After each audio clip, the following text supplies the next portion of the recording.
Bonjour, je suis France Mousseau et je suis l'évaluatrice et directrice de l'évaluation foncière de l'agglomération de Montréal.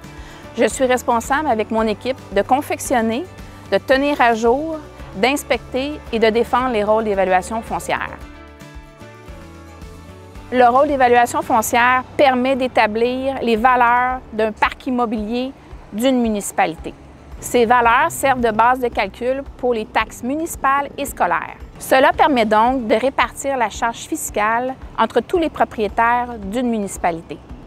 La fréquence d'un rôle d'évaluation, c'est aux 3 ans. Celui-ci, concernant l'agglomération de Montréal, a été le 10 septembre dernier. Il va rentrer en force le 1er janvier 2026 pour une durée de 3 ans et sa date de référence est le 1er juillet 2024.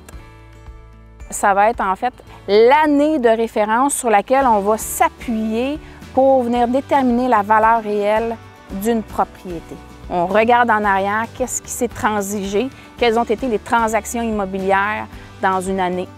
Il y a 3 méthodes en évaluation foncière. Il y a la méthode de comparaison, la méthode du revenu et la méthode du coût. Pour la plupart des citoyens, la valeur de leur propriété est calculée en fonction de la méthode de comparaison. Donc, les principaux facteurs qui vont influencer la valeur d'une propriété sera premièrement sa localisation.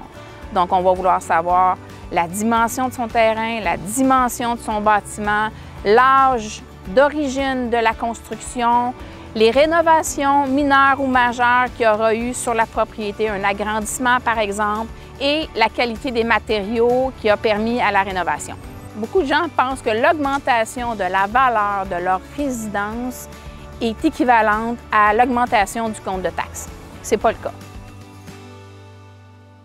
Toutes les propriétés d'une municipalité seront réévaluées. Certaines augmenteront plus, d'autres moins.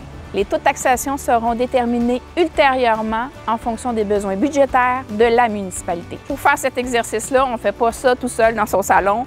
Il y a plusieurs éléments qui nous structurent. Donc, la loi sur la fiscalité municipale et ses règlements, les normes de pratique de l'Ordre des évaluateurs agréés du Québec, le manuel d'évaluation foncière qui est régi et mis à jour par le ministère des Affaires municipales.